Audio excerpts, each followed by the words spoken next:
ಪ್ರೀತಿಯ ವಿದ್ಯಾರ್ಥಿಗಳೇ, ಇವತ್ತು ಒಂದು ಅಕ್ಷರದ ಆಟವನ್ನು ನಾವೆಲ್ಲ ಆಡೋಣ. ನಿಮಗೆ ನಾ ಕೊಡುವಂತ ಅಕ್ಷರ ಯಾವ್ದಪ್ಪ ಅಂತಂದ್ರೆ ಹೂ, ಹಡಗು ಹೂ. ಆ ಅಕ್ಷರವನ್ನ ಕೊಡ್ತೇನೆ. ನಾನಿಲ್ಲಿ ಕೇಳುವ ಎಲ್ಲಾ ಪ್ರಶ್ನೆಗಳಿಗೂ ನಿಮ್ಮ ಉತ್ತರ ಏನಾಗಿರ್ಬೇಕಪ್ಪ ಅಂತಂದ್ರೆ ಅದು ಹೂ ಇಂದಾನೆ ಉತ್ತರ ಕೊಡ್ಬೇಕು. ಓಕೆನಾ? ಎಸ್. ಈಗ ಫಸ್ಟ್ ಮುಂದಿರ್ತಾರಲ್ಲ ಅವ್ರು ಇಷ್ಟೇ ಉತ್ತರ ಕೊಡ್ಬೇಕು, ಹಿಂದಿದ್ದವ್ರು ಕೊಡಬಾರ್ದು.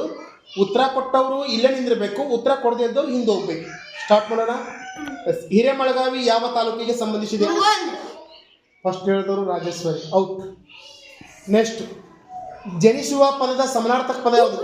ಹುಟ್ಟು. ಫಸ್ಟ್ ಹೇಳಿದ್ದ, ಔಟ್. ನೀನು ಔಟ್. ನಮ್ಮ ರಾಷ್ಟ್ರೀಯ ಪ್ರಾಣಿ ಯಾವುದು? ಇಬ್ರು ಸೇಮ್ ಹೇಳಿದ್ರು. ಇರ್ರಿ. ಕಿತ್ತೂರಾಣಿ ಚೆನ್ನಮ್ಮ ಸರ್ಕಲ್ಗೆ ಹೆಸರುವಾಸಿಯಾದ ಊರು ಯಾವುದು? ಅವ್ರು ಹೇಳಿದ್ರು, ನೀ ಔಟ್. ಅಮಾವಾಸ್ಯೆ ಪದದ ವಿರುದ್ಧಾರ್ಥಕ ಪದ ಯಾವುದು? ಹುಣ್ಣಿಮೆ. ಕರೆಕ್ಟ್, ನೀ ಔಟ್. ಹುಡುಗಿ ಪದದ ವಿರುದ್ಧಾರ್ಥಕ ಪದ ಯಾವುದು? ಹುಡುಗ. ಇವ ಹೇಳಿದ, ಔಟ್. ಗೋಧಿಯಿಂದ ಮಾಡುವ ಸಿಹಿಯಾದ ಪದಾರ್ಥ ಯಾವುದು? ಹುಗ್ಗಿ. ಇವ್ರು ಹೇಳಿದ್ರು, ಔಟ್. ಮುಂದೆ ಬರಬೇಕು. ಟೊಮ್ಯಾಟೊ ಬದಲಿಗೆ ನಾವು ಟೊಮ್ಯಾಟೊ ಬದಲಿಗೆ ಬಳಸುವ ಅಡುಗೆ ಪದಾರ್ಥ ಯಾವುದು? ಟೊಮ್ಯಾಟೊ ಬಿಟ್ರೆ ಅದನ್ನ ಇನ್ನೊಂದು ಬಳಸ್ತೀವಿ ನಾವು. ಯಾವ್ದಿರ್ಬೋದು? Yes, very good. ಹುಣಸೆ ಹಣ್ಣು. ಔಟ್. ನೆಕ್ಸ್ಟ್, ಪಶುಗಳು ಆಹಾರ ಯಾವುದು? ಪಶುಗಳ ಆಹಾರ ಯಾವುದು?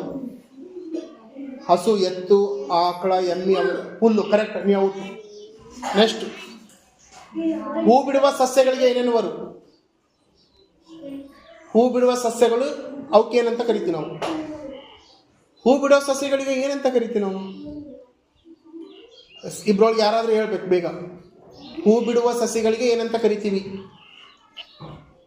ಇಬ್ರು ಔಟ್. ನೆಕ್ಸ್ಟ್, ಹೂವಿನ ಗಿಡ. ಕರೆಕ್ಟ್. ವಿಶ್ವದಲ್ಲಿ ಅತಿ ವೇಗದ ಓಟಗಾರ ಯಾರು? Very good, Usain bolt. Out. Next, ಕರ್ನಾಟಕದಲ್ಲಿ ಪವಾಡ ಬಯಲು ಕಾರ್ಯಕ್ರಮಕ್ಕೆ ಹೆಸರುವಾಸಿಯಾಗಿರುವ ವ್ಯಕ್ತಿ ಯಾರು? ವೆರಿ ಗುಡ್, ಹುಲಿಕಲ್ ನಟರಾಜನ್ ಅವರು. ನೆಕ್ಸ್ಟ್, ಹುಡುಗ ಪದದ ಬಹುವಚನ ರೂಪ? ಅವ ಫಸ್ಟ್ ಹೇಳಿದ, ಔಟ್. ಸುಳ್ಳು ಪದದ ಸಮಾನಾರ್ಥಕ ಪದ ಯಾವುದು? ಸುಳ್ಳು, ಹುಸಿ. Very good, out. ವಿಚಿತ್ರವಾಗಿ ಆಡುವ ವ್ಯಕ್ತಿಗಳು? ಹುಚ್ಚ. ಅವ ಹೇಳಿದ, ಔಟ್. ಓಕೆ, ಖುಷಿ ಆಯ್ತಾ ಈ ಆಟ ಆಡಿ? ಓಕೆ, ಫೈನಲಿ ಗೆದ್ದ ಟೀಮ್ ಯಾವ್ದಪ್ಪ ಅಂದ್ರೆ ಹುಡುಗರು ಟೀಮು ಗೆಲ್ತು. ಜೋರ ಕ್ಲಾಸ್ ಎಲ್ಲ ಅವ್ರಿಗೆ.